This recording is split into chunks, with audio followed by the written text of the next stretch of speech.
So, good day, class. Let us now discuss problem number 1.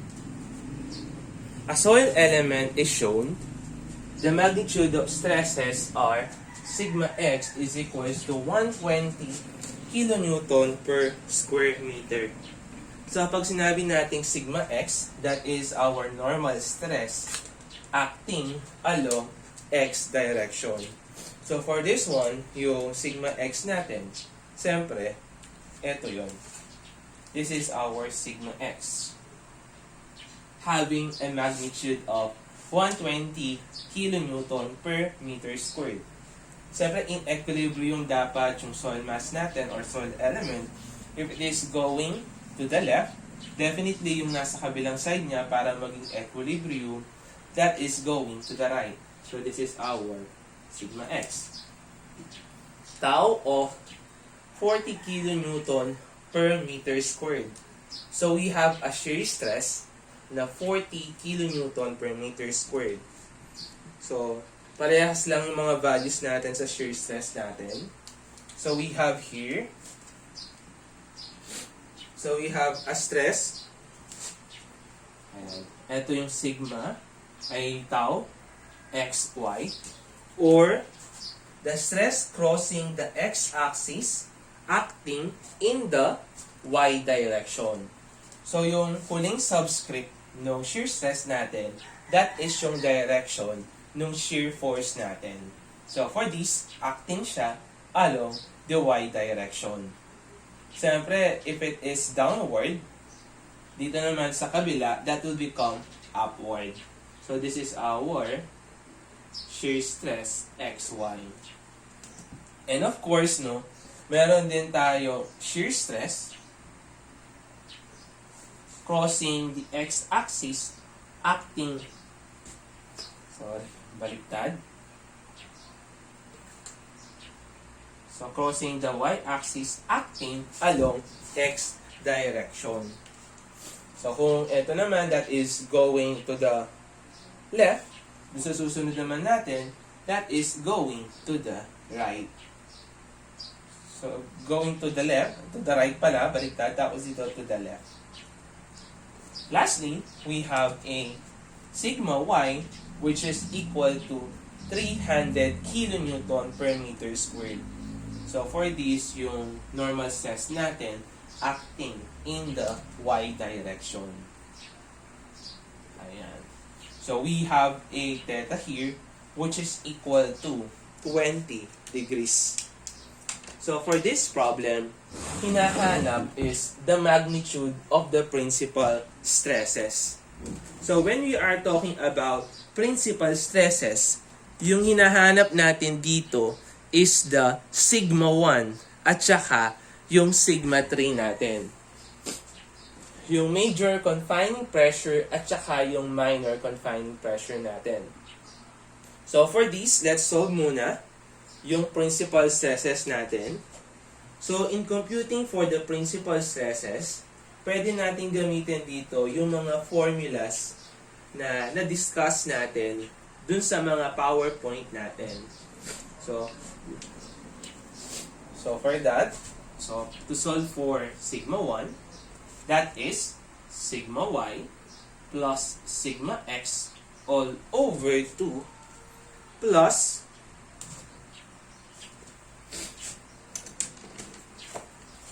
square root of, so, yung sigma y minus sigma x all over 2 quantity squared plus tau xy squared. So, this is our formula. Next naman, in computing for sigma 3, so, same lang naman yung format ng formula natin, sigma y plus sigma x all over 2. So, kung dito positive, this is negative or minus, divided by, so we will have sigma y minus sigma x all over 2 quantity squared plus tau xy squared. So that is the formula na gagamitin natin. So, for this one, ayan. So, wala naman tayong problema sa mga sigma y at saka sigma x. So, lahat naman yan is positive, yung mga values natin. So, magkakaroon lang tayo ng problema sa shear stress natin. Kasi dealing with shear stress,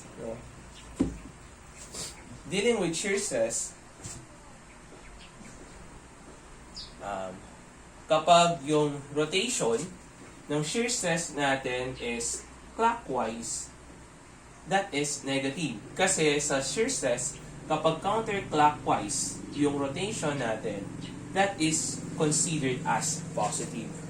So dito sa mga normal stresses natin, since compression siya, that is the reason kung bakit positive yung value natin. On the other hand, dito sa shear stress natin, kung titingnan natin, yung nire-require sa problem natin is the sigma is the tau xy. So kung titingnan natin yung rotation ng tau xy o yung stress crossing the x-axis acting in the y direction, yung rotation niya is clockwise. So if it is clockwise, so yung sign convention natin dyan is negative. So, input lang natin yung mga values natin dito. So, you have 300 here. So, palitan lang natin ito ng 300.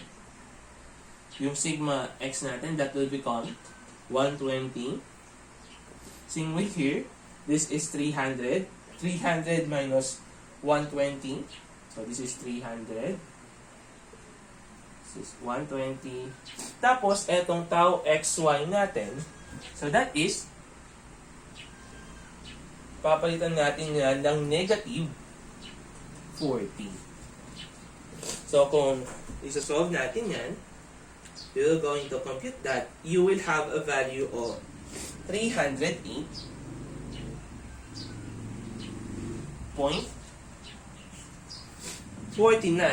kilopascal. Next, for the sigma 3 naman. So, ganun lang, papalitan lang natin yung positive dito ng negative, and we can now calculate for the value of your sigma 3. Where sigma 3 is equal to 111.51 kPa. So, lagi lang tatandaan that sigma 1 or yung major principal stress natin is always greater than to the minor principal stress.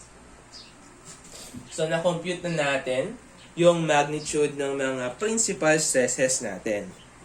So, now, we will going to move on dun sa pangalawang hinahanap sa problem natin.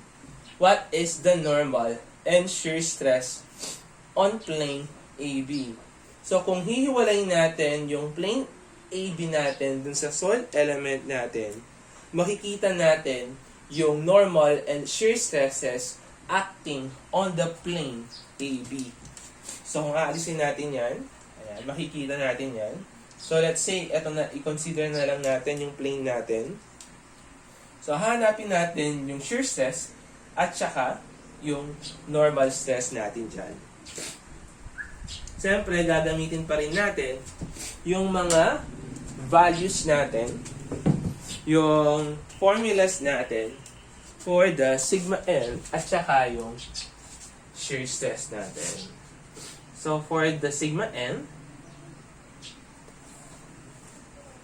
so you have sigma Y plus sigma X all over 2 plus sigma Y minus sigma X all over 2 cosine 2 theta cosine 2 theta plus tau xy sine 2 theta. So, kung papalitan natin, kung sa-substitute natin yung mga values natin, so you will have sigma y, which is equal to 300, plus yung sigma x natin na 120 over 2 plus 300 minus 120 over 2 cosine. So, 2 theta daw. 2 times 20, so you will have 40 degrees. Plus, so yung tau xy natin, ito yung hahanapin natin.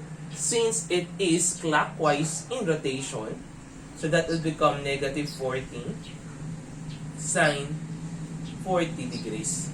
So the value of our normal stress is now equal to 253.23 kilonewton per meter squared or kilopascal. So dealing with the shear stress naman, so we have this formula na sigma y minus sigma x all over 2 multiplied by sine 2 theta minus tau xy cosine 2 theta. So for this one, so you will have 300 minus 120 all over 2 sine 14 minus. So since it is clockwise, so that is negative 40 cosine 40. So the value of our shear stress is now equal to 88.49 kilopascal. So ganun lang kasimple yung pagkuha ng principal stresses and normal and shear stresses sa soil element natin.